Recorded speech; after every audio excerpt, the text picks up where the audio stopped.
Good morning সবাইকে। আপাতত এখন আমি দেখুন একদম নদীর কোলেই রয়েছি, কারণ বৃষ্টি ওয়েদার, ঝড় বৃষ্টির ওয়েদার, মাঝে মাঝে ঝড় তো হতেই আছে, আপনারা দেখতেই পাচ্ছেন, কারণ কালবৈশাখী চলছে। তো এখন এই ঝড়ের সময় বোটকে সুরক্ষিত রাখার জন্য সবাই জঙ্গলের গাছে গোড়ায় কাঁচি বেঁধে বোটের গায়ে বাঁধা হচ্ছে। অলরেডি আমার ঝড়ে দেখেছেন বোটের ওই উপরের ত্রিপল ও চাঁদা সব তো ছিঁড়ে নষ্ট করে দিয়েছে। এবার বোটটাকে সুরক্ষিত কমসে কম রাখতে হবে, ওই জন্য দড়ি ধারা সব বাঁধা হচ্ছে। এই যে ট্রলার, বেশিরভাগ ট্রলারই মাছ ধরতে চলে গেছে, আর 11টা ট্রলার রয়েছে যারা কাজ কমপ্লিট করে উঠতে পারেনি, তারা এবার বাড়াবে কাজ কমপ্লিট করে নিয়ে। এই দেখুন, এটা নন্দীর ঘাট, আমরা আগেই দেখেছি। দেখেছেন আকাশে কীভাবে কী পরিমাণ মেঘ জমে রয়েছে, বৃষ্টিও পড়ছে। আমি অলরেডি এর মধ্যে রয়েছি, নদীর কোলেই রয়েছি।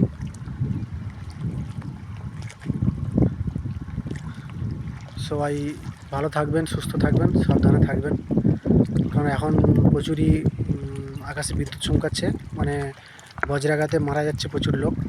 ঠিক আছে, চেষ্টা করবেন বৃষ্টির সময় একটু সাবধানে থাকতে, সুরক্ষিত থাকতে। ঠিক আছে, সবাই ভালো থাকবেন, টাটা। সবাইকে স্যালুট জানাই, সবাই ভালো থাকবেন, সুস্থ থাকবেন।